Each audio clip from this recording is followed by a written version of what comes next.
Every country has a unique treasure, its own natural resources. Teaching children in developing countries how to recognize, appreciate, and care for this treasure will help ensure that future generations will be able to enjoy these resources as well. In 1928, the United States began establishing national and state parks, beginning with Grand Teton National Park. The initial focus was to ensure that patrons saw these parks as places of ultimate recreation and relaxation.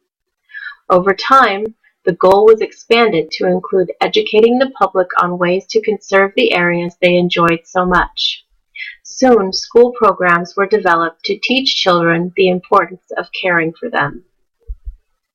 Over time, developing countries began to recognize a need for similar action and turned to the U.S. for guidance. These countries possess some of the most abundant and beautiful natural resources. However, the people who live in them had never had the tools they need to care for them.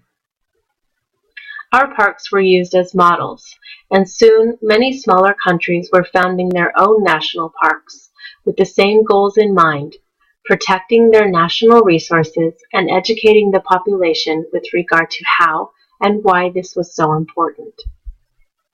In 1985, a school program was developed for Kinabalu Park in Malaysian Borneo. This park surrounds the tallest mountain in Asia and contains a diverse population of wildlife. For example, it's home to clouded leopards, orangutans, and nearly 1,500 species of orchids. The planning stages involved key issues, such as cultivating an interest in nature and the environment as a whole, informing students of reasons for the existence of the park and the importance of caring for and protecting it, as well as other natural resources, implementing activities within the park for visitors in order to teach them about the many species of plants and animals found in the park, and lastly, developing programs that could be incorporated into the school curriculum to reinforce these new ideas.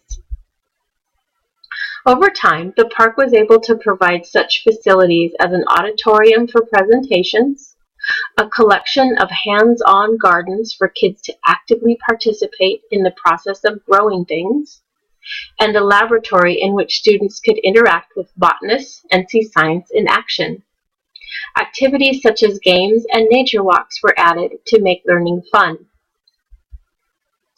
The effectiveness of these programs was simply measured by the students' ability to list the benefits of the park, to speak about key conservation ideas and how they pertain to their environment, to be able to identify wildlife found in the park, and finally, there was the hope that students would bring their interests home and share what they'd learned with friends and family to spread the knowledge further into the community.